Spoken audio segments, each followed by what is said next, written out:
Welcome you all here to Nipissing University in Bracebridge and the Paths to Creative Knowledge Symposium put on by the Knowledge Network of Muskoka that I think we all intend as far as a day-long brainstorm, a day-long exploration of both the types of initiatives that are underway in the region, but also the types of priorities that the region should be looking for moving forward in trying to shift Ontario from a traditional sort of manufacturing, natural resource economy to a more focused creative economy, a knowledge economy. What does that mean exactly? How do we make that happen? What are the types of institutions? What are the types of networks? What are the types of collaborations that really allow us as a province, allow us as communities to be able to make the most of the new world that we're entering into? I'm of course really honored to be able to facilitate and host most of the day. We're spending of course the morning here in this room. We're breaking up throughout the building through the course of the day and then coming back for the keynote, Emily Tolweary talking about some of the work that she does. We are of course using Twitter. We'll talk about a bit of that in a moment. We do have a very creative visual representation of what will be happening over the course of the day. But before we begin, there's three people who I'd like us all to give our attention to, and perhaps both giving gratitude of how today is made possible, but also setting the context of what's going on in the region.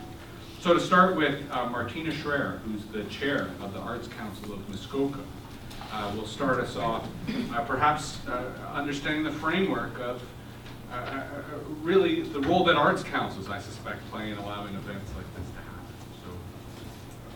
Martina. Thank you. Can you hear me? Okay. Yes. Welcome to this very, very special day, the symposium. And I'm Martina Schreier, the chair of the Arts Council of Muskoka. And I'd like to give a little bit of background how this all occurred and came about. I think it was about a year and a half ago, the Arts Council of Muskoka and Creative Muskoka and University of Toronto Greg Spencer did a survey and a whole kind of an checking out and looking into the creative economy in this area, and included in that was just to see the demographic of the people who basically leave the area because they can't find work here for themselves. They can't set up entrepreneurships, businesses, whatever. So many young people, they found in this study that many young people ended up going, leaving home, leaving Muskoka, going to university and not coming back. Or else going to university, coming back, and then leaving again. Not being able to raise their families like a lot of them wanted to, settle here, like their parents had. And so we found out in this study that ages 18 to 39 was basically the demographic that just doesn't seem to make it in this area. And so basically, along with U of T and Creative Muskoka and Arts Council of Muskoka, we came up with a study, and it was called Water, Rocks, and Trees. It is available for people to peruse, and it basically encapsulates this whole concept of what do we do to keep the young generation from leaving, or please come back. So the whole concept of creative economy was discussed in there, and it's a very detailed delineation of what we found. So I guess it was about a year and a half ago, once we had this in our hands, we thought, now what do we do? Because as the Arts Council of Muskoka, we had done the year previously a wonderful year-long session, I guess you can call it, called Creative Paths.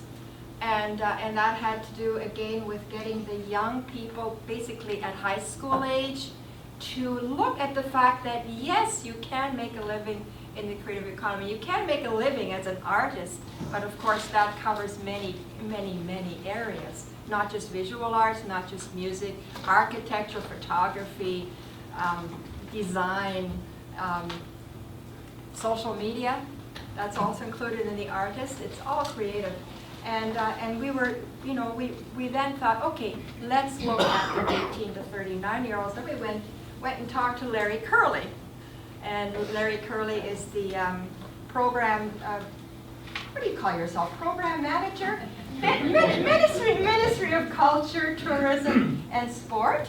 And we presented to him the idea of, you know, doing this a year-long study on how to be more inclusive with that demographic, 18 to 39-year-olds. And he thought, wow, sounds good. And we came up with a whole concept of knowledge network. And then we got the grant. And we're very grateful for that, because without the grant we wouldn't be sitting here. Yeah, so we got the grant, and then part of the grant was to hire a project coordinator. Was Jennifer Morgan Anderson. I think she deserves a huge thank you.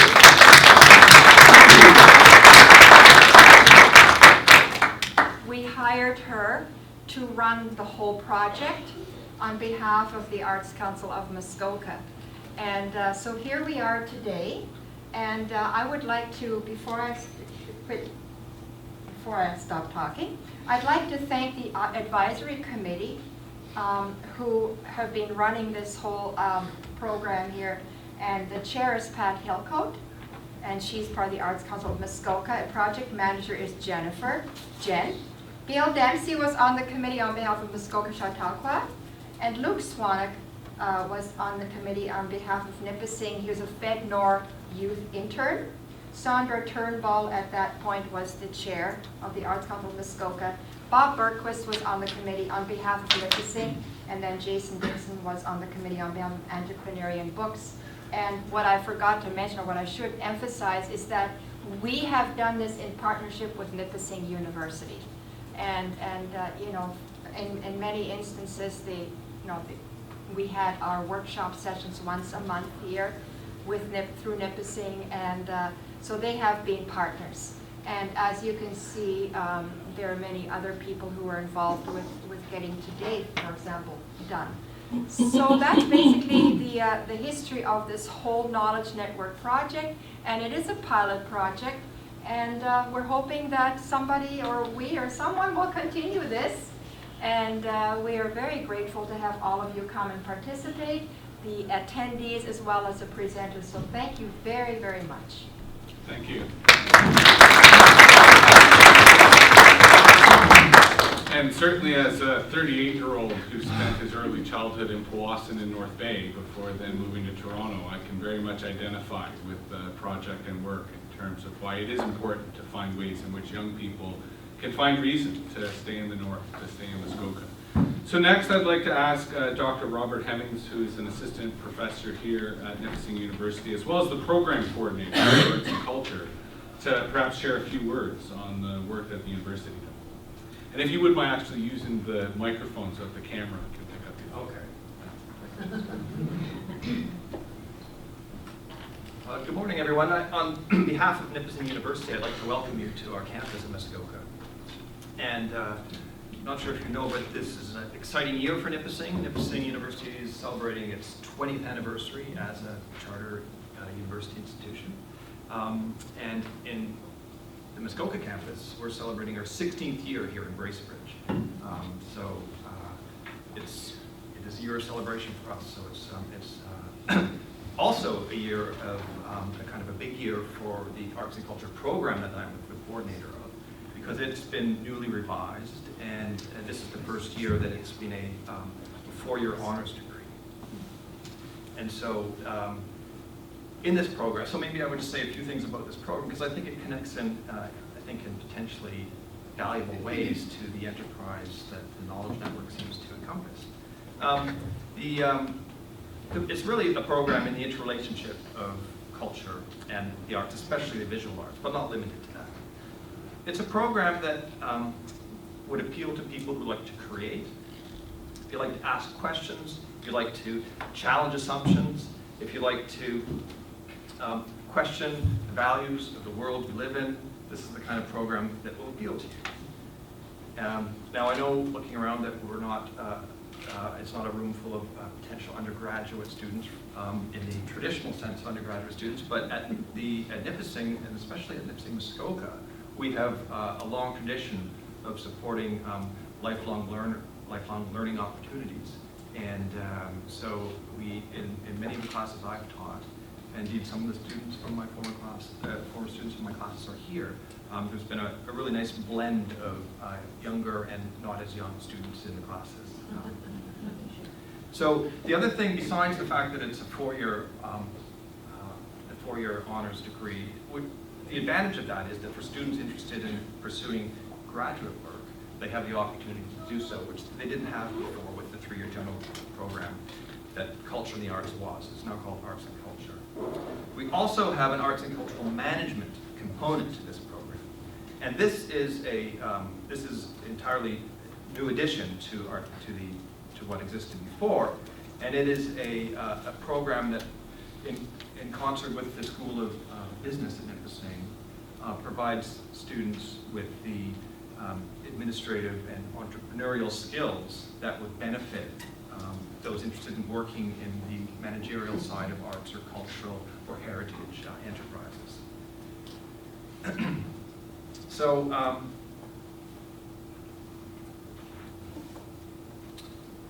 the other thing I would like to mention to you today, since you're here and I'm here, is that one of the goals of the Arts and Culture program, as I see it in Nipissing Muskoka more generally, is to be a greater part of the cultural life of the community. And so one of the ways that we've started to foster a bridge between the campus and the community is the Arts and Culture film series, which is ongoing since last year. It's the second series that started this year. And this is a series of films that we screen the last Wednesday of every month during the fall and spring term. And each evening we screen a film, and there's a little introduction to the film, and they're all connected to a theme. It's an opportunity for those, it's open to the community, it's open to students and whoever wants to come to talk about interesting films that you may or may not have a chance to see elsewhere. I mean, they're not necessarily, well, for example, we showed The Shining last week. You may have seen before, but the way we talked, it was part of the film and architecture series. And so we looked at it in a really specific way. Next month, the end of November, it's Gosford Park. We're looking at the way the country house shapes people's. The country house serves as more than just a backdrop, and as a kind of character within this narrative. So this is the kind of thing that we have ongoing at the Arts and Culture series. Now, because we, like I mentioned before, if we value the presence of mature students and lifelong learners, there's a pretty flexible opportunity. There's a pretty flexible program that we offer.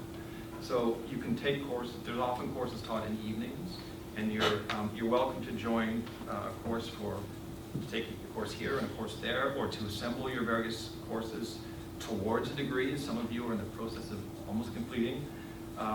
And so we're very open to that at this campus.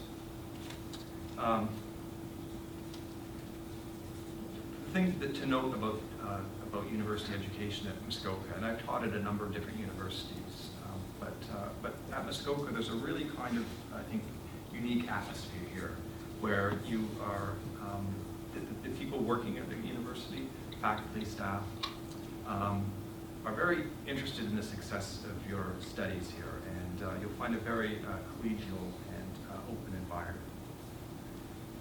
It's also a rare opportunity in 21st century university to take a first-year class, for example, that might have a dozen students. A large class here has, well, this is the largest room in our campus, and this room is not usually filled by first-year courses. So it's a really unique kind of learning opportunity that we offer. So I just want to really, my purpose is to welcome you here and to make you aware of the program. And so I wish you a stimulating and invigorating day. and may you uncover many paths to creative knowledge today. Thank you.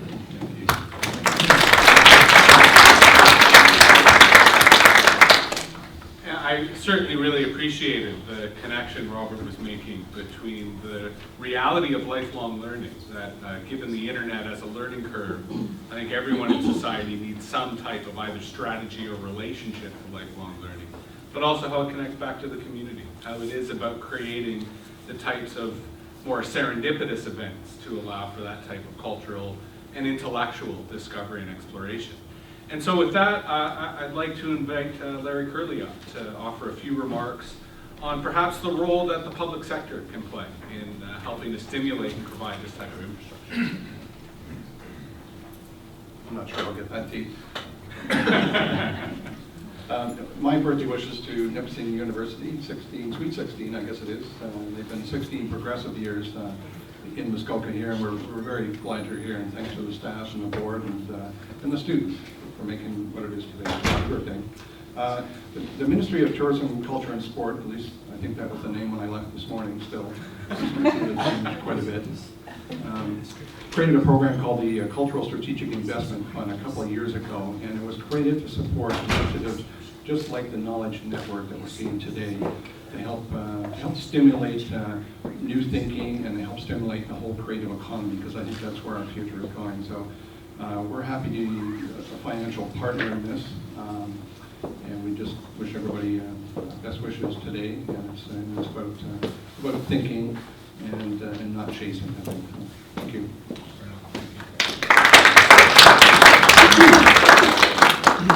Now, before we kick off our panel, there is a few quick thanks I'd like to give explicitly to the sponsors of today's event, both the Arts Council of Mississauga, Nipissing University, Muskoka Chautauqua, Muskoka Futures, and of course the Ontario Ministry of Tourism, Culture and Sport.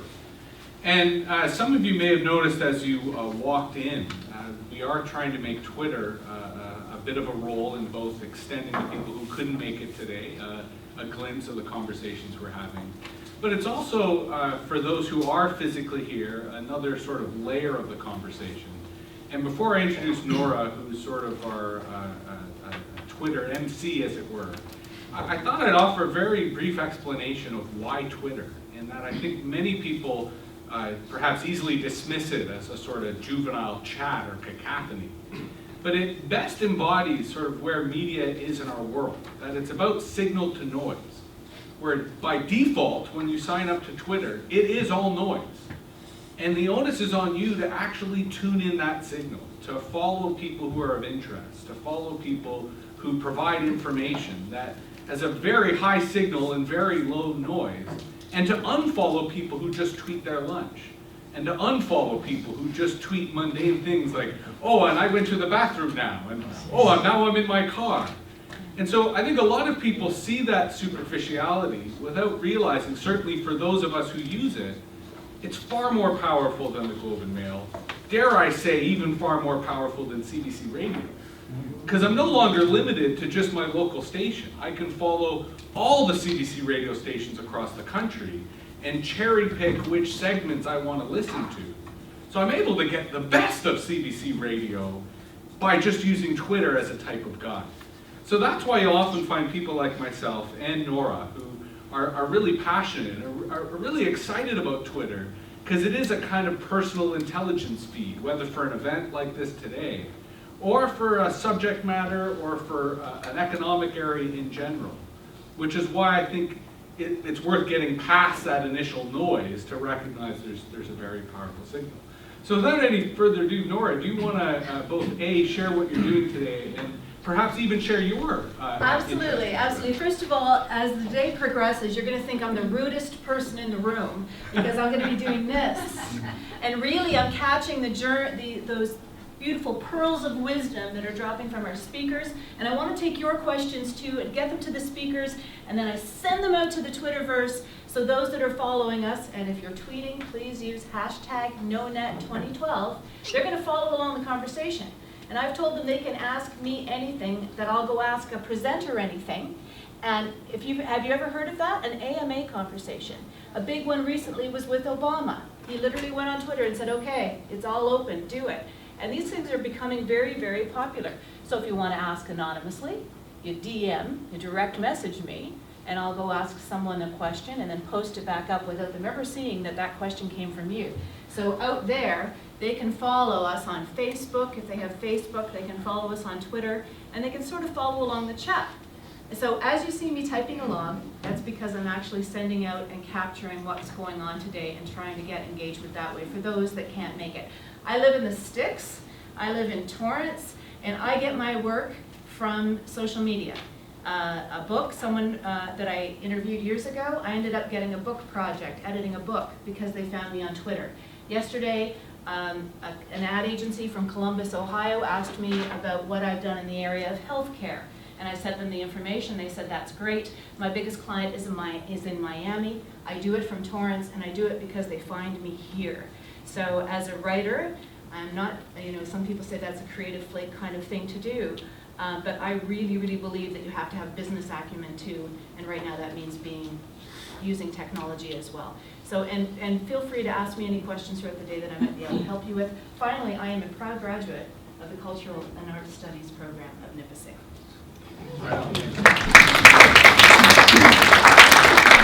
And I would certainly reiterate the last thing she said, which is if you do have any questions about Twitter, don't hesitate to ask either Nora or myself in terms of how to get connected, how to use it, if it is something of interest. So without any further delay, we'd like to start our panel to sort of kick off the context of what we're going to discuss over the course of the day. If both Susan and Mary, if you wouldn't mind joining us at the front, and I'll introduce all of our panelists in order extending from myself. So first off, we have Gary Froud, who is the Artistic and Managing Director of Muskoka Chautauqua and Chair of Explorer's Edge. Gary spent over 30 years in the entertainment industry as a manager, promoter, producer of live entertainment. His eclectic variety of indoor and outdoor productions throughout the world has entertained audiences between 500 and 250,000 people.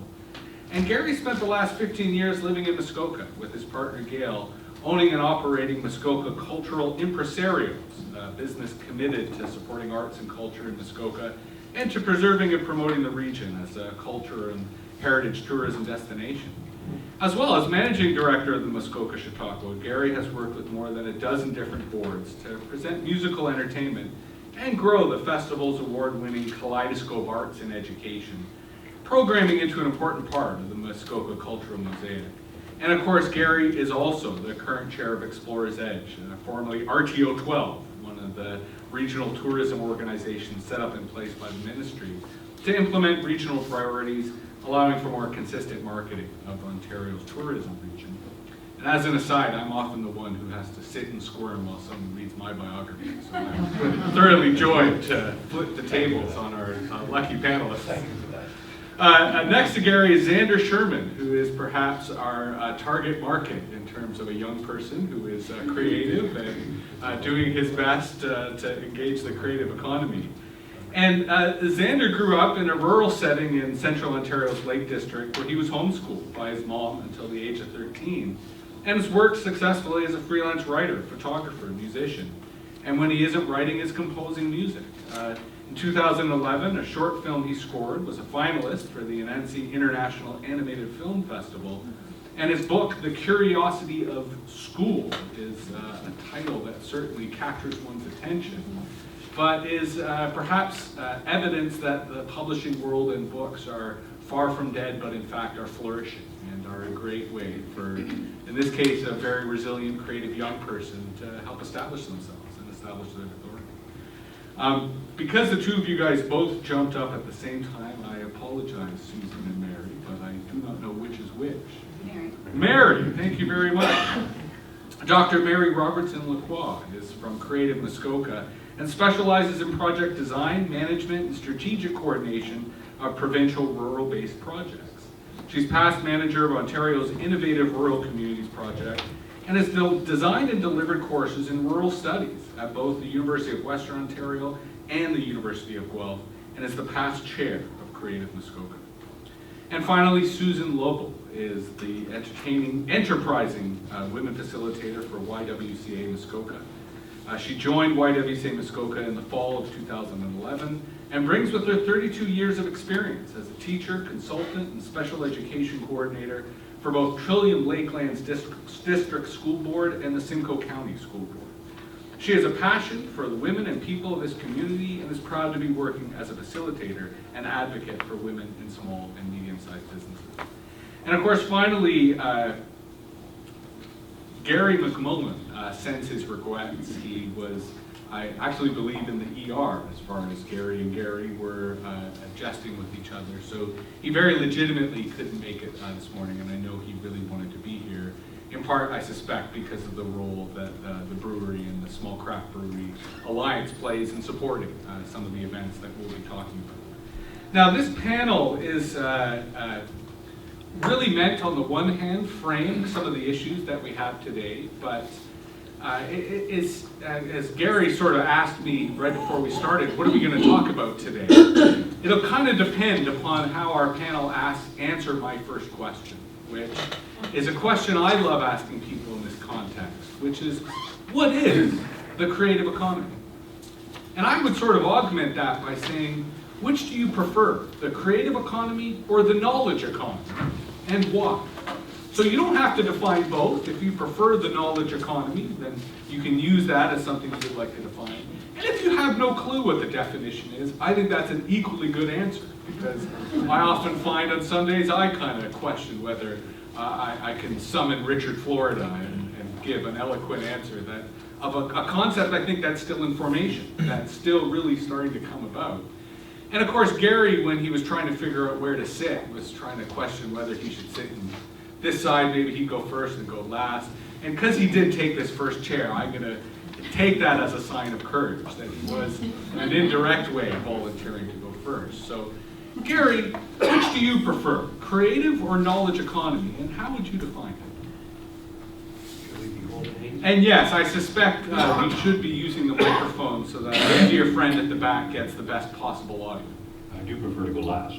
Okay. Okay. Sadly, you can go last on the next question. I'm not sure that I understand the creative knowledge economy. Mm-hmm. I'm an old guy, and there's all kinds of buzzwords that come down the pipe. Mm-hmm. And I think it comes down to sense of person, sense of place, sense of where we're at and where we're going, and how we carry that conversation back and forth with each other and within communities. Mm-hmm. So it may be the creative economy, it may be today's economy. I mean, I think it could have almost any handle it needs to have, but it is what's happening now. It's like Twitter, I don't tweet, you know, but I do Facebook. I guess I'm an old guy too there. But it's just, it seems to be where we're at and how we need to respond to where we're at today. And as a follow-up, have you ever heard the phrase entertainment economy, or ever used the notion entertainment economy? Yeah. Do you think that that's sort of synonymous, and maybe we're just getting a little fancy in terms of how we describe it by elevating it to a creative economy or knowledge economy? I really struggle with boxes Mm-hmm. and what we call those things that are happening. Because for me, as soon as you name it, it isn't. Mm-hmm. I struggle with that. I think it's just where we are today and the conversation we have within community, and as we get back to understanding that and understanding people and understanding how we communicate with each other and how we respond to our community, the community then welcomes that which is coming in. Mm-hmm. Now, Susan, why don't I bounce across the panel and ask you the same question, which I suspect you may have a different perspective in working with women who are involved in small to medium-sized businesses. So I both ask you the question of, knowledge economy, creative economy. Do you have a preference? How would you define it? And augment that with, are you seeing people use those terms up in your natural sort of day-to-day conversation? Yeah. Okay, well, I'll say no to that. Mm-hmm. And historically, if you think of creative, especially living in Muskoka, you think right away of artists, entertainers, singers, musicians.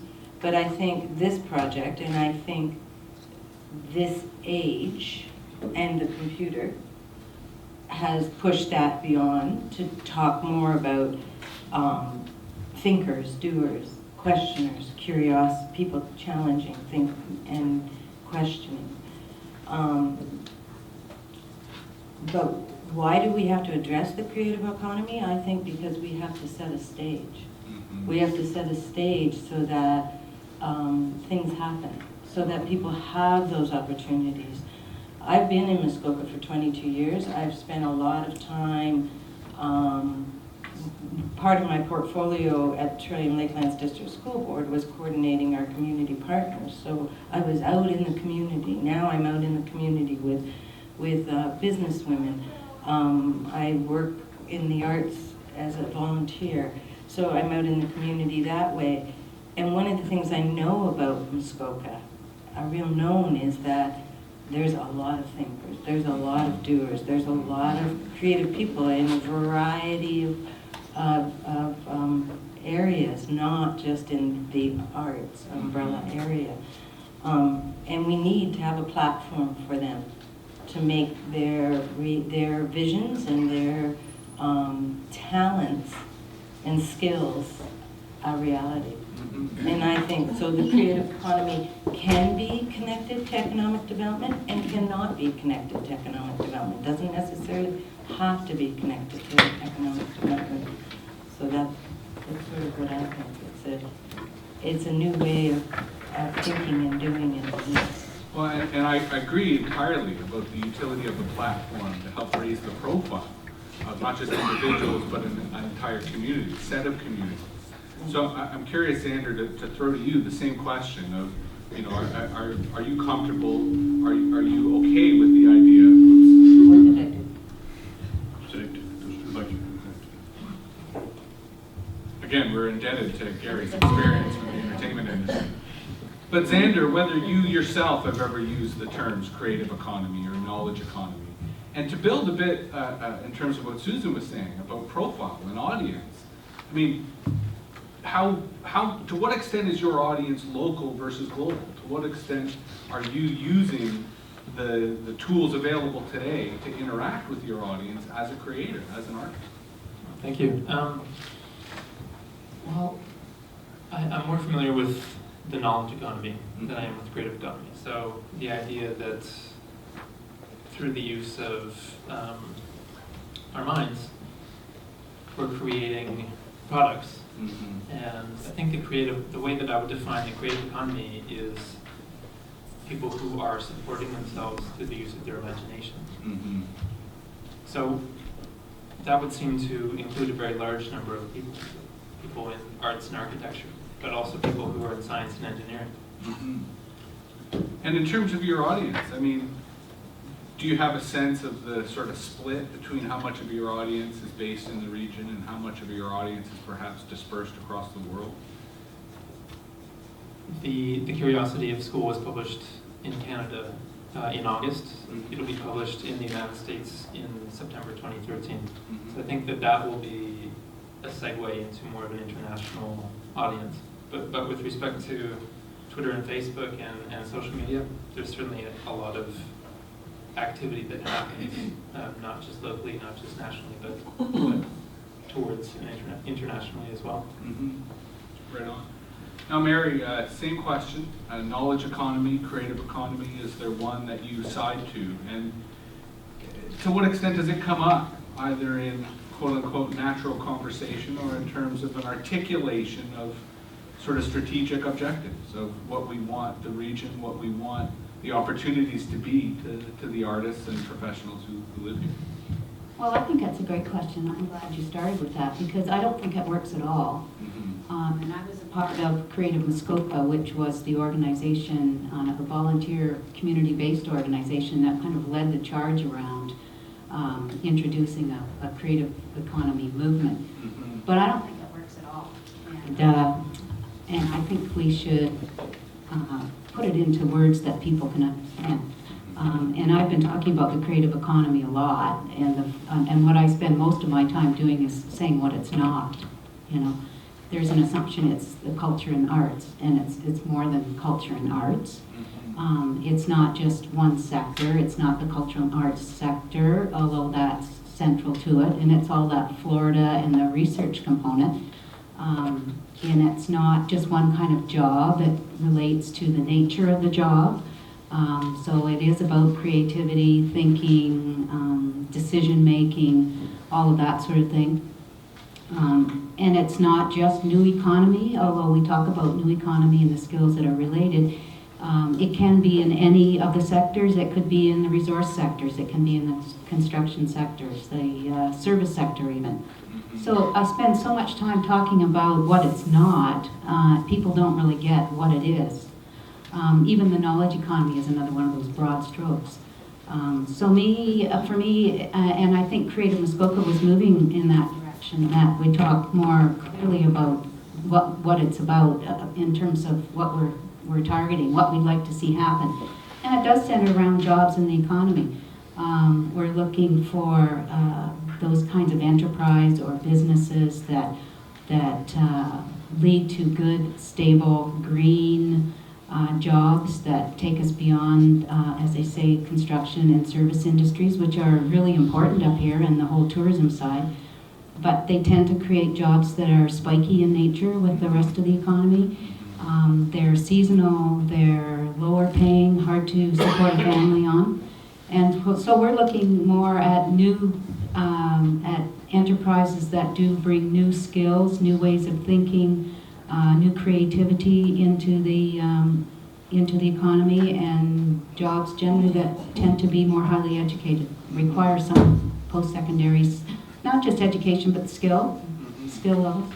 Well, and it sounds, I mean, each of you have described both a very inclusive sort of concept of who might be part of these economies. And there clearly is both an economic imperative and a cultural imperative that frame it. But I agree entirely that we need to have words, we need to have metaphors that are as accessible as possible. Because it's almost like the overarching theme is empowerment. That this is a way either creatively or economically to be able to live happily with a high quality of life, which for me brings up the infrastructure question.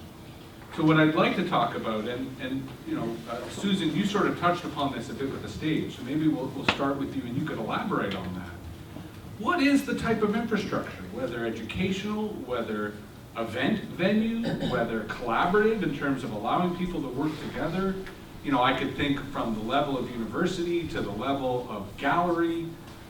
Do you want to elaborate on what you mean by a stage and what that stage might do in terms of allowing local artists, local creative workers, local professionals of all shades and stripes to have a place in which they can either develop or showcase what it is that they have to offer?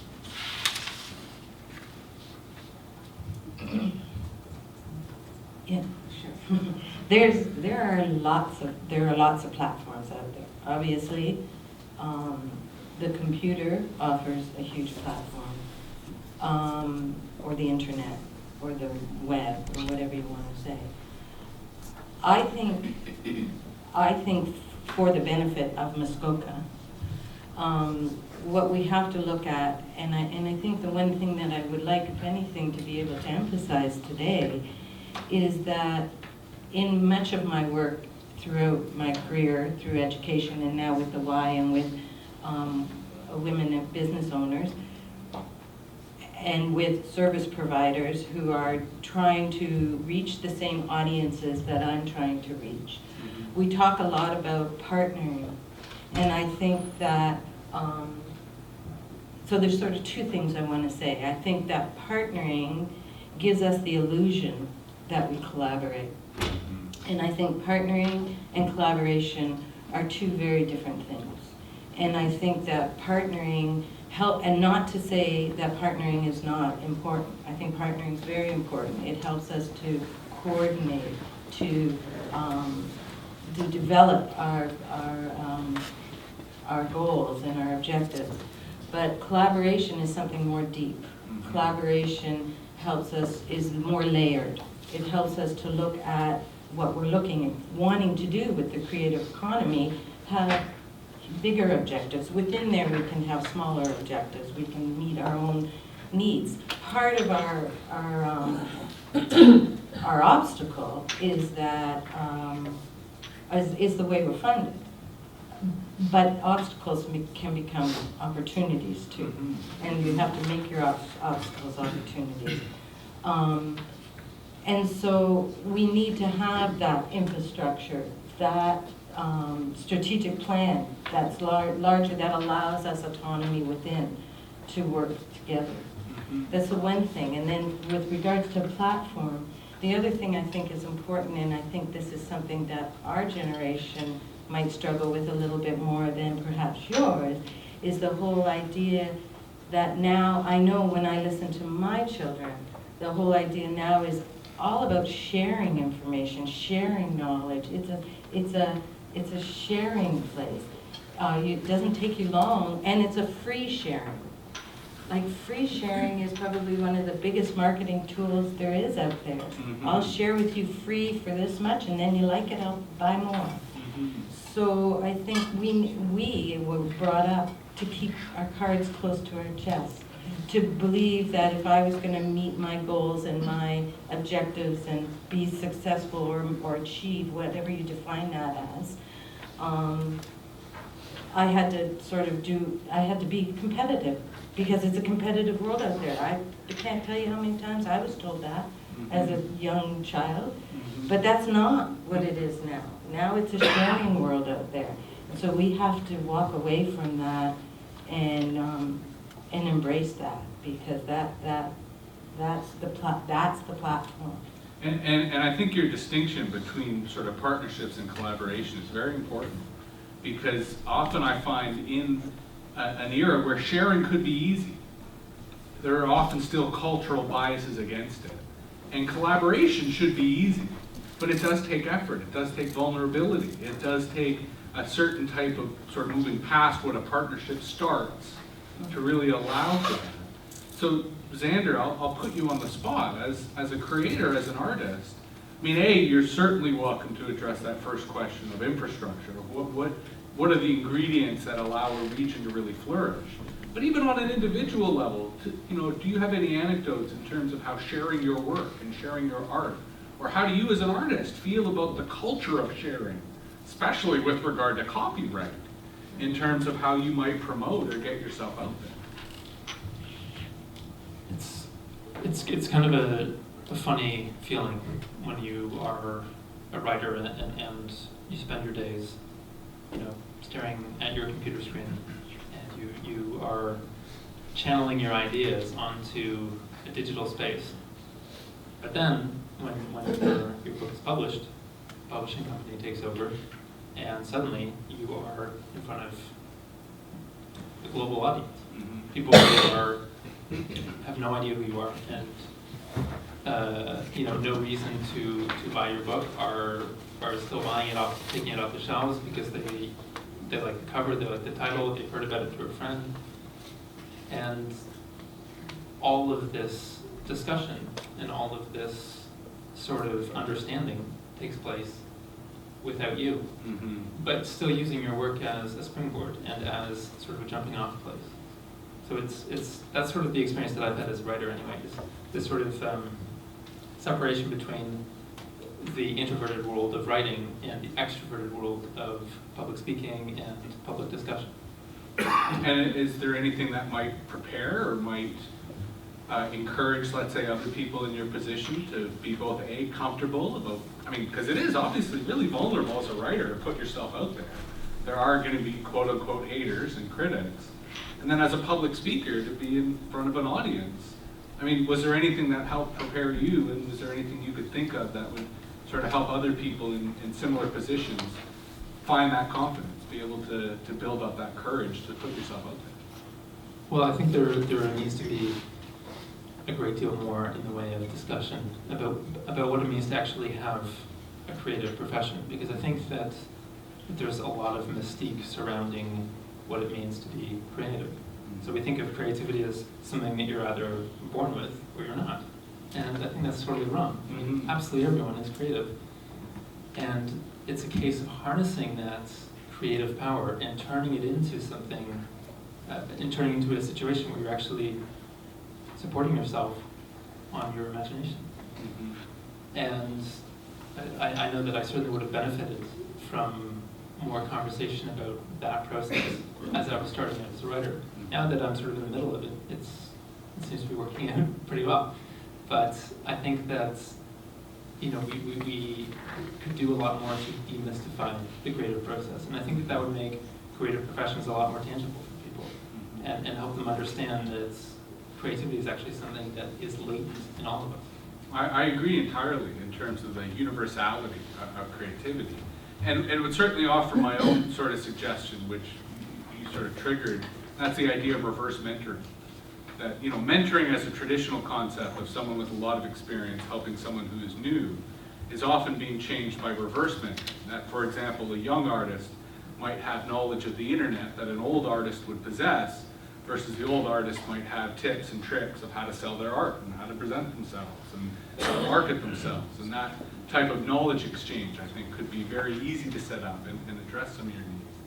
And Mary, I'm curious in the context of some of the academic work you've done around rural studies, how this issue of infrastructure comes up and the type of infrastructure, whether it's on what Susan was saying around collaboration, or just in terms of what Xander was saying, in terms of the conversation and those types of sort of social support structures. I'm curious what thoughts you have in terms of what either A is in place or what should be in place to really facilitate the awareness, facilitate the accessibility of some of the stuff we're describing. I would add consolidation to the partnership side of things. I mean, rural is notorious for being over-organized, and there's such a limit in terms of resources of people and volunteers and energy and money that we're trying to sustain too many groups, organizations, and so none of them really prosper because of that. So I would add consolidation to that consideration, the partnership, and overcoming competition or finding a way to be both cooperative and competitive is important. In terms of infrastructure, and I think in terms of organizational infrastructure, I think we have so much in Muskoka, and the water, rocks, and trees study that was alluded to earlier, I mean, really points to all the ways that we're positioned to take off in this new economy. But the reality is we haven't, and we haven't had to be able to have any impact, like we're not going anywhere.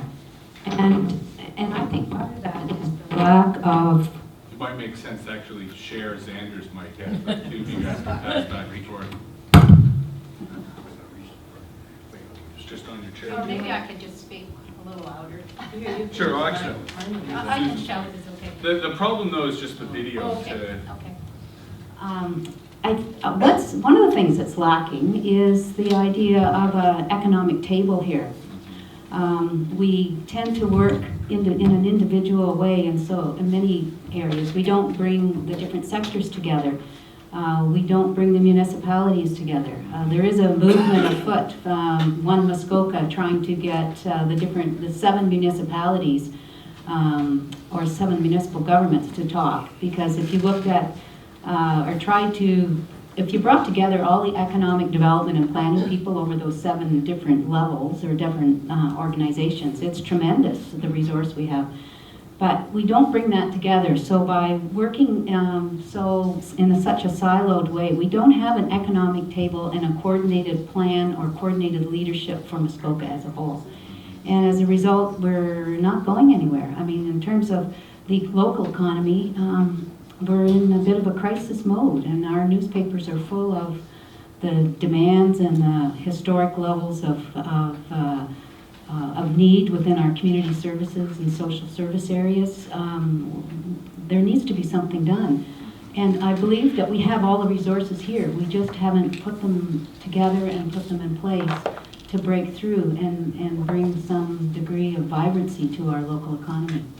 Now, Gary, I suspect in terms of the work you do and some of the events you put together, that you probably deal with a little bit of aspects of what the other 3 have mentioned, both in terms of a stage and a platform, of the need for collaboration, the need for financial resources, and the way in which performers and artists sort of put themselves out there. So I suspect you probably get a really interesting perspective of all these different ingredients that either in a micro context put on a great event or a great festival, but in a macro context, really allow a region, really allow an economy to thrive and succeed.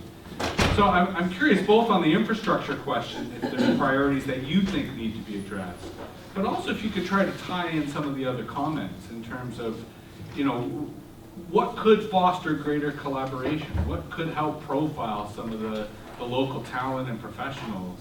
And what type of infrastructure could allow for an incubation of talent and a way in which that talent from a very early age can be supported locally so that they don't think that they have to move south, whether to Toronto or California? Yeah. And I should also point out, I remembered why Gary sat where he did, because he picked out what the best microphones would be. Other insider knowledge when it comes to navigating the Not creative let's economy. share those things. No, but we're trying to be disclosive today. I think we all have it. I mean, I think all the communities have it. And I think collaboration is a pretty scary thing because you are vulnerable and you are up to it. I mean, we've gone through, there again, I'm talking language, we've gone through having the silos and everybody operating in their silos and everybody working in their silos and everything being fine. And now we knock down those silos, build bridges across those silos, and now we've come down to collaboration mode. It is a lot to do with partnership. It takes a level of trust in your fellow human being. So to me, it comes down to person, the soul of the matter in collaboration. And I truly believe that the support of the community, whether it's for the educational system, whether it's for the economy, whether it's for any part you want to put in that, whether it's demand support, is imperative in anything. And so that support and that faith has to be there, because sometimes that's the only mode of transportation. That need for faith. And I truly believe, I was at a conference 2 weeks ago in Montreal. We came out of that, it was an Arts for Youth, chair of board nationally for Arts for Youth. And we came out of that conference and we truly understood that collaboration is the new competition. I mean, if you can't collaborate, you're not going to be able to compete. Because this world has gotten to a state where we really need each other a lot more than we ever have. And if we're going to be able to thrive in that, we need to change a whole lot of things. And I think we need to start from our education system, because we're separating people that we're doing. We're educating the creativity right out of our kids from the start. So, I mean, I can remember my partner saying to me that I was creative, and I don't believe for a minute that I am. But the more you allow yourself just to be you, that creative process is in everything. And, you know, without being too economic, I mean, the means of production are now in the hands of anyone. That anyone can create using their imagination, using their knowledge, and find an audience either locally. But I want to sort of, before we open it up to the audience and see what their comments and questions, I do want to stick to the issue Mary brought up around leadership and where that leadership could come from. And it I think really ties into this notion of collaboration and cooperation. And I'm curious, as someone coming from Toronto, if the familiarity that often exists in smaller communities is a kind of obstacle. The fact that you, to some extent, already know who is out in your sector, who you're kind of competing for limited resources with, is that an obstacle to cooperation? And at the same time, tying that into the question of leadership, where could that leadership come from? And I don't mean that just on an individual level, but is that a challenge to the public sector? Is that a challenge to the private sector? Is that a challenge to institutions like Nipissing University? You know, where should we be looking for, if not demanding, that kind of leadership to come from? And rather than throw to you individually, I certainly encourage you to jump out as anyone who'd like to address that directly. Yeah, I'll start. I think that's, you've hit it head on. I mean, who calls the meeting? I mean, who has the mandate to do that? And there isn't there isn't a lot out there that way. I mean, we do have a futures office, so they have a mandate and are a good partner in making this kind of a broader municipal or broader Muskoka-wide leadership table, but it's a problem. And on the municipal side, that's a bit of a challenge to, there was a debate a couple of years ago whether at a district level there should be more of an economic leadership taken, and the decision was no, it should be left at a local level. So I think finding those who are committed and have a will to coordinate at more of a district-wide leadership level, it just hasn't surfaced, and it's not apparent where that's going to come from. So it does challenge all of us, I think, to try something different. I mean, what we've been trying hasn't been working. So what's out there? I mean, do we go to our federal leaders? Do we go outside of the local body to try to stimulate and almost demand this kind of coordination? I don't know. I think that's one of the biggest challenges that we face. And I'd certainly augment that by saying, is this an issue where electoral politics should be a priority, where we start asking candidates running for council, running for mayor, whether, you know, creative and economic, in terms of the knowledge economy, the creative economy, are a priority?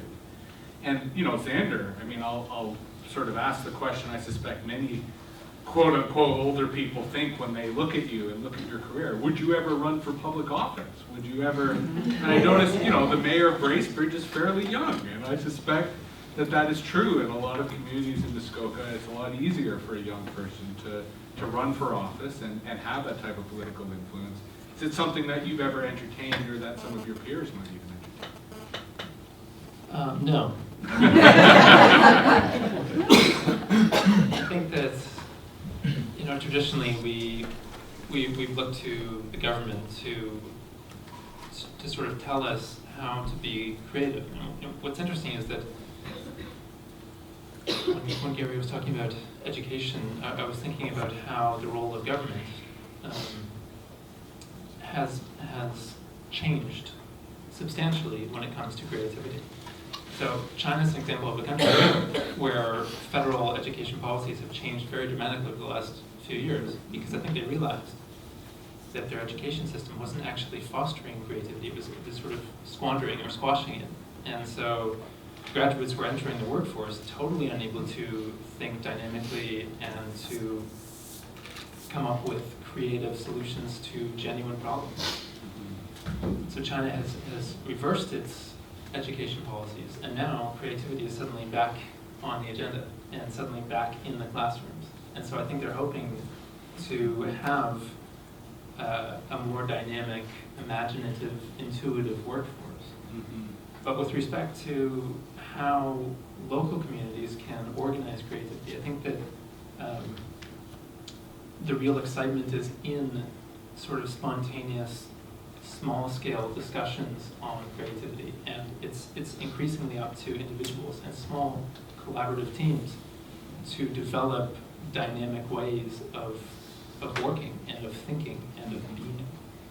But Susan, I suspect you probably agree with me that there does need to be a level of society social support structures, that it really isn't an issue perhaps of just individuals being able to help themselves. So I'm curious if you could sort of address Mary's question of leadership, of where that leadership should come from. I mean, obviously through your work with the YWCA, you probably see a lot of that in a hands-on context. But I mean, scaling up across the region, do you think it's the public sector? Do you think perhaps the private sector, the social services sector? Where could that leadership to help foster greater collaboration, to help foster a greater sense of supporting not just individuals, but communities as a whole? And even though I didn't put the prefix putting you on the spot, clearly Yeah. I'm putting you on the spot. I'm not sure, because in all of my personal experience, politics is not, or like that whole, the sort of municipal leadership is not a huge, it is a gap. Mm-hmm. But what I do know, and what rings true to something Mary mentioned is, now with the Enterprising Women project that I'm involved with, I have been moving, we did a gender-based analysis, and one of the things that obviously, and it's no surprise to anybody in the room, comes up in Muskoka over and over again is transportation. Mm-hmm.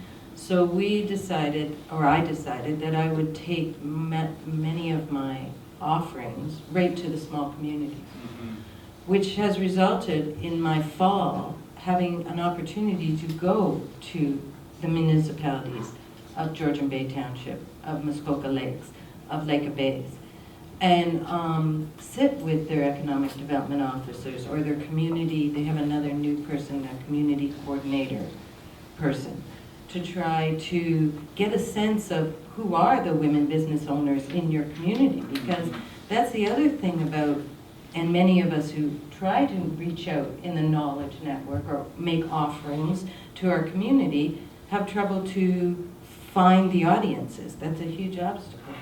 And our women business owners, many of them are home-based. Many of them are out there in the creative economy, through the internet, whatever. So I'm trying to find those women. And it's very true what you say. It's so uncoordinated. Like what's happening in Georgian Bay Township, what happens in Muskoka Lakes Township, what happens in Lake Bays, Huntsville, what happens in Bracebridge, what happens in Convener. There's no parallel. There is not like there's, I every time I'm going into a new situation, I'm finding new rules, new people, new names, new titles for jobs, new portfolios, new responsibilities. So there's no like commonality. So to try to reach, so exactly what Mary is saying. So I don't have an answer. I know people have tried, have attempted. The district attempted to have a porthole for us to put our events on or something, and I went to a presentation, but I don't think that ever came to happen. So there have been attempts. Rob McPhee attempted to do some coordination. There's been attempts, but I think, and I think it goes back to what Gary says, I think we have to understand what are the elements of collaboration. And they do start with trust, but they start with trust and respect. And and sharing. Trust, respect, and sharing. And I think some of the people who are the doers right now have to learn to redefine that. And I'm saying that more as an outsider because I'm not a part of municipality government, I'm that kind of thing. But it does both tie into Xander's comments about conversations that need to happen, which will naturally produce that language and produce the types of words that people can identify with and be able to use. But I also suspect you're describing a phenomenon that's right across the province. Yeah, and in every that's region. interesting. We did a venture, YWC in Muskoka did a venture yesterday. We invited a speaker here, and she spoke about the bridges to poverty. She was very dynamic. We had a great audience. We had about 80 people here. It was a great day. And so we have no funding to support this. We've done it strictly out of whatever coffers our executive director found. So we asked for a next step. And the next step is let's just have a conversation. And so, but really to make it happen, so the conversation will be good. It will be dynamic. It will be deep, but where it goes will depend on if some funding body will come forward and get somebody like Jen to facilitate some money that comes from somewhere to make it happen. So that's what I mean. Some of the obstacles are the way we get funded, but that can't be. We've got to turn those into opportunities. That's the reality of it. So how do we turn that around to work in our favor? Well, and I think it's very appropriate that you sort of mentioned Jen, because Malcolm Gladwell has this notion of the power of the convener, that often there is an important role of someone who does not literally sit on the panel, but helps bring these groups together. And as a thought, your point about transportation, I think, is also sort of worth re-emphasizing, because it is, not just economically, but from a time perspective, can be a big obstacle. Have there been any attempts perhaps to create sort of carpooling around these types of events so that there's ways in which people can pick up people who otherwise wouldn't get a lift and help consolidate the cost of traveling from Gravenhurst to Bracebridge or Huntsville to Bracebridge or whatever it's traveling? As a way to foster that, I think is something to keep in mind when groups try to initiate these types of initiatives and conversations. And before we That's a great creative enterprise. Exactly, yeah. And Gary, I'm curious, and you can say if you feel that you're not in a position to answer this, but I'm kind of curious from your perspective, especially around promotions, around the local media sort of scene, and the extent to which, you know, the various radio, perhaps the various different print publications help foster what Susan was saying in terms of building those connections across municipalities, across the district, that allow people to know about events, that allow people to know about festivals, that allow people to leave their particular municipality and travel across the region. To what extent is that healthy? To what extent is that accessible to people who want to foster these sort of larger inter-regional conversations? Interesting. It's interesting, and I don't think it's anything new, and I don't think we're really on the verge of anything new. We talk about leadership, and we talk about transportation, and we talk about, there's a book written a long time ago, Carpenter's Sons wanted to be a leader, had to leave and come back and lead, and the status quo not wanting to have you there. And we're at that point where I'm not sure. Gary, we can't hear you back. Can't hear you. We're at that point that I don't think the leadership is going to come from traditional spaces. We're at that point where the leadership is going to come from the individual. Because there isn't, I mean, the status quo just is still the status quo. The status quo needs to change. I mean, the pendulum needs to swing in order for us to come into this new paradigm that we are obviously in, that isn't comfortable to those who are the current leader. So to think we're going to rely on that leadership to get us where we need to go, I don't think is there. I think that we really really need to look at ourselves and say how we need to take some responsibility in this game here. We need to, as far as the media, I mean, I know here that I'll run 5 or 6 or 7 or 8 ads for an event, and the day after the event, I'll have 10 or 15 or 20 people say, well, we never saw it. You know, so I mean, you got to take some responsibility yourself if you're going to move things, and that's where the creativity is going to come from. How we're going to connect the dots, how we're going to get everybody on board, and how we're going to make everybody feel valued in this community to make it work. Right on. Now, we did start a bit late, so I don't mind running a little late into our break. This is certainly the time, if any of you have questions, comments, answers that you'd like to provide to some of the questions that we've done with today. Now would be the time to step forward, throw up your hand, share your story, question with the other attendees here. Nora, have we had anyone take advantage of your generosity? Yes. Just trying to see, I'm trying to take notes and write it all up. I had a question that the person said, given funding is difficult in Muskoka, you know, we're not considered north, we're not considered south. What if this all-important funder never comes through? How can we foster better collaboration if there's no money coming? Great question. Any of the panelists want to address that Mission Impossible question? Well, I think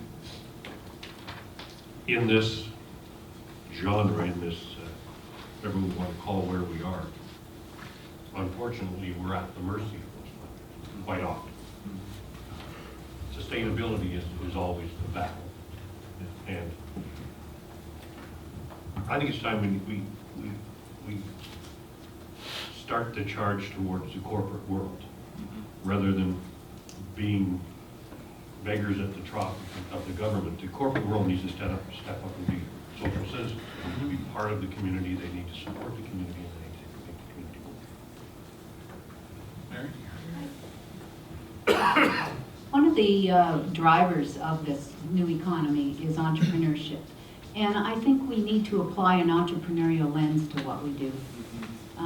I think it's tough, and I think it's going to get even tougher to rely on government to support. And even though we say a lot, if you're looking not at the broad creative economy, but at culture and arts, there is a responsibility of government to support that for quality of life, and it's just really an important element in our communities. But the reality is, with this austerity phases we're going through, it's going to get worse. It's not going to get any better. And there is a whole entrepreneurial way of thinking. And some people are born entrepreneurs, and most of us could learn how to become an entrepreneur, but it brings a different element, and I think we have to move away. We have to move more to the social enterprise side of things, and I think we have to be more resilient in our organizations and what we do by not being dependent on government. So we have to be entrepreneurs. We have to be creative, design people, but we have to be entrepreneurs, because I think living from grants and dependent upon grants, not to enhance what you're doing, but as a dependency, it's not sustainable. Well, it almost offers a definition of the creative economy, not just being creation as imagination, but creation as an ingenuity when it comes to running an organization and meeting your budget. And it's a different way of thinking, and it's a different skill set. And I think we have to go in that direction. And we know the creative economy is driven, entrepreneurship is an element of that. So we're not just making it up and applying it forcefully. It's built in as a driver of what that economy is about. That's what innovation, it's taking inventiveness, innovation, and applying that to the commercial side of things. I think what you said there about design thinking is a big piece of it. I think that You guys speak up a little here? the design thinker is the person that's going to move forward, rather than the regular thinker who just thinks along. I mean, the thinker that does it and then fixes it and does it, fixes it and does it, but does it rather than thinks about it, cerebralizes about it. You know, takes it to MIT and figures out how it's going to work and how long it's going to take. It's the doing it. Just do it and we'll fix it and we'll make it. Just design thinking all the way through. You just keep working on the same thing and making it work. Yeah, and I like the idea of sort of launch and learn, because we have had lots of dialogue, and as Susan said, we talk a lot and we get excited about that, and that has to be a continual thing, but action also has to be taken in conjunction with that. And that's where sometimes we hold back, or I think we have to be prepared to fail. We just have to launch and learn. Go forward and learn as you go. And there is a great internet saying, fail early, fail often. Yeah. Susan, you want to chime in? I think that it has to be said, though, that if, I agree totally, launch and learn, do, you have to, it's the design thinkers. So who are those design thinkers? There are those 18 to 34-year-olds we're talking about. Those are the people. We have to make a place for them in Muskoka. We have to make it so that they can be here. Because those are the people that will do that for us. Right on. Very quickly, Mary? Yeah, but I think people have to go. I mean, there are going to be some people in that age group that are going to be able to stay and flourish and be all they can be, and you're an example of that. But a lot of people are going to have to leave, and I think there's more of a challenge to keep in touch with those folks, so that when they go, they get the experience. If they're going to be business people, they have to make their contacts, and if they stay too place-based, I mean, we have to be careful not to go too extreme in any of these concepts. You know, place-based can be a deterrent. They have to get out, make their connections, but have such a great experience that they do want to stay affiliated, be attached, come back, and keep this a dynamic place where people are coming and going. There's fluidity, there's movement of ideas and people. Any other questions, comments? Just one other people resource we have in Muskoka that we need to often tap into, because somebody said corporate right away, and I'm sure everybody in the audience thinks, well, we don't have any big corporations, but we do. We have them in our visitors. We have them in our people who frequent here but don't don't say this is their only home. This is their home. This is their second home. They call this home as much as they call another place a home. And so that's another resource we have to not ignore. And I would, worth in stating the obvious, point out that in Toronto, the word Muskoka has such incredible mystique and allure that, you know, people just associate Muskoka with a type of luxury that is worth exploiting at the very least when it comes to the creative economy, and how at the very, you know, at the GTA as a market thinks of Muskoka as this wonderful, alluring, mystical, creative place that is absolutely worth making. And sometimes that's a challenge as well, because those down in Toronto who hold the purse strings to the government say, oh, you need money and you're from Muskoka? Mhm. All the money is in Muskoka, why do you come to us? So Mhm. that's a challenge. It's an as well. asset and a liability at the same time. And it's a really hard nut to crack to access all those people out there. Now, I mean, we are exhibiting, of course, classic panel behavior, where it's at the end of the panel that we really start getting into it. And I see this on radio all the time in the 5-minute interview, where it's in the last 30 seconds of the guest. But there was a hand there in the back, or at least a couple of hands. Question for Mary and the other panelists. Mary, you mentioned the fact that it's quote-unquote not happening in Muskoka, that our unemployment levels are high and social needs are high.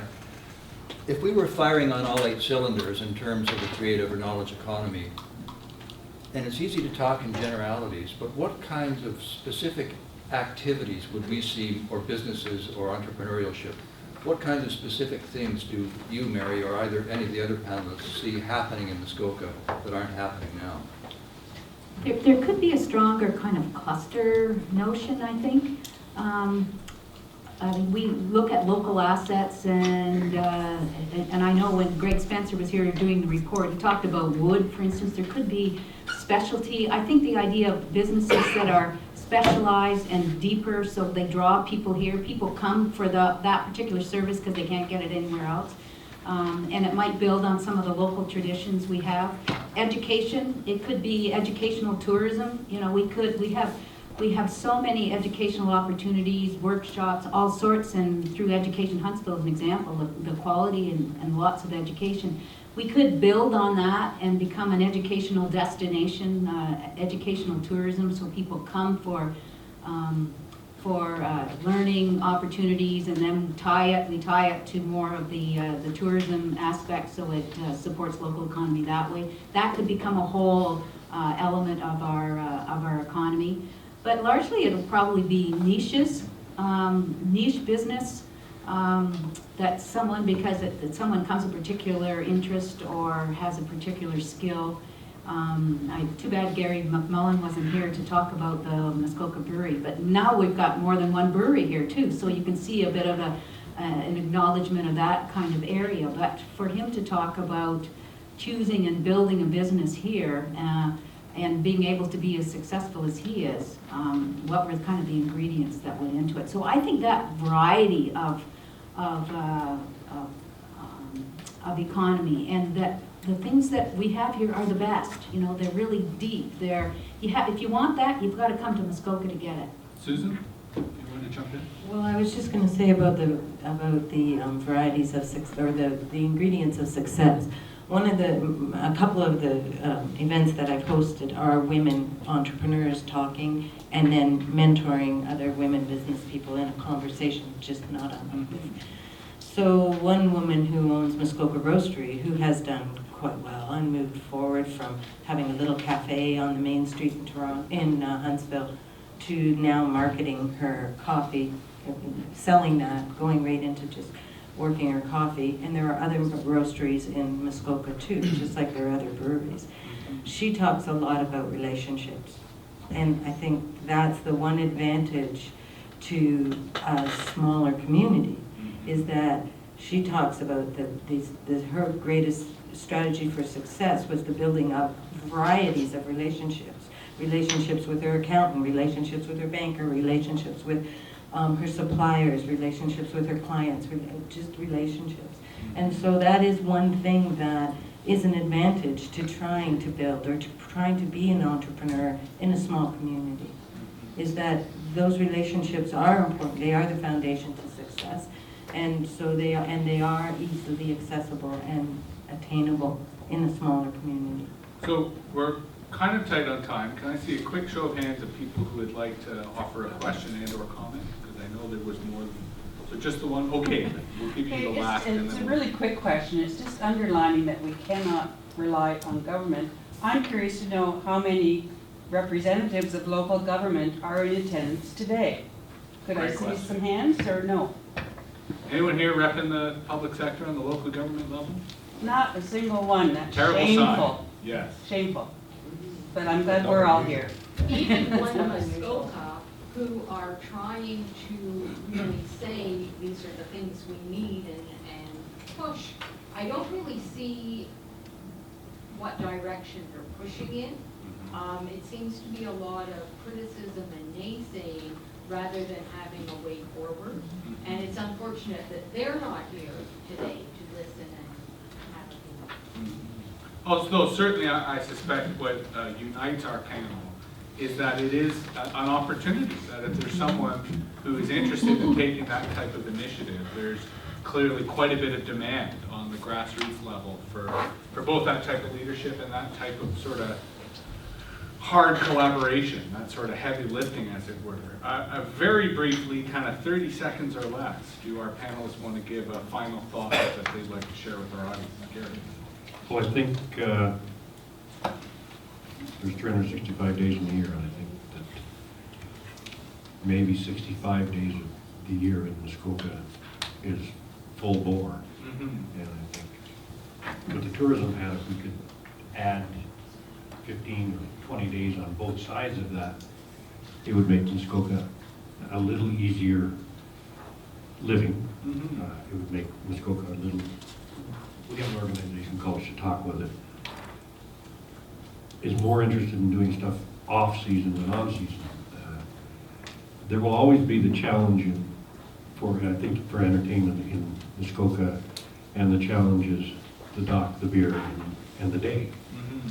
Because those that have money that come to Muskoka don't really come for cultural things. They can, for their cultural dollar, they can get whatever they want. So I think their responsibility is to support. They may not attend, and I think that the off-season is probably a better time to even get to those people than on-season. And I would, in a kind of dark comedy sort of way, point out that perhaps the actual season may be extended due to climate change. As a positive and a negative. Xander, any brief final comments or thoughts? I suppose that I would return to the idea of demystifying the creative process. I think that's one of the greatest barriers people who are creative, because we're not able to quantify what creativity is. I mean, it's not a left brain activity. It's not quantifiable through math or science. And so I think that having more discussion about what it means to be creative, and also recognizing that creativity is latent in everyone. And while I would certainly agree that creativity is not quantifiable, that's not going to stop Twitter, YouTube, Google from trying in terms of actually how big your audience is in measuring that. So it's an important reminder that it is quality, not quantity, when it comes to creativity. Mary? I think Muskoka is such an amazing place to live and to work, and I think we have all the ingredients to be a strong, dynamic, vibrant economy here, but we just keep hitting the ceiling. So my final comment would be to challenge people to help us figure out how we can do things differently than we are now. We are collaborating, we're doing a lot of those things, not necessarily at the municipal level, but otherwise, but it's not enough. So we have to find ways to do something different than what we are now, and we need all our heads together on what that different path is. Which I think metaphorically is exactly what appeals to young people, the idea that it's different, therefore they can impact it and shape its actual character. Susan? Yeah, and I agree with all those comments, and I think the thing that often happens when we gather and we're trying to overcome something, is an obstacle gets thrown on the table, and so hands are thrown up and the obstacle becomes the focus. And so I think what we need, and I've said it more than once this morning, is that obstacles have to be seen as opportunities. and we do need to just embrace them and say, okay, well, if transportation's a problem, then let's do this. Let's find an enterprise that does that. Right on. So if we could give a generous round of applause. Now, we did start a bit late and go a bit late, but ideally, I'd like us not to push our day behind. So we were originally going to start the breakout sessions at 11:35, which would technically be 5 minutes from now. We'll start at 11:40. So rather than a 20-minute break, just a 10-minute break. There are, of course, two concurrent sessions. The first one will run from 11:40 to about 12:15, 12:20. These are hands-on workshops that occur in classrooms upstairs. Workshop A, Skills Development and Business Incubation, presented by Muskoka Futures. Workshop B, Understanding How You Learn, presented by Learning in the Knowledge Age. And Workshop C, Needle Felting, presented by the Halliburton School of the Arts. The second session of concurrent sessions will go from about 12:20, maybe 12:25 to 1 o'clock. Workshop A, Can I Make Money at My Business Idea? Fantastic question, presented by the Business Enterprise Resource Network. Workshop B, Rights and Responsibilities, Health and Safety and Accessibility, presented by Northern Lights Canada. And Workshop C, Managing a Creative Project, presented by Pat Hilco. Lunch will be served in the Bohemian from 1 to 2 o'clock, and then there'll be an educational marketplace that'll go between 1 and 3 in the art room just down the hallway that will showcase some of the great educational opportunities here in Muskoka.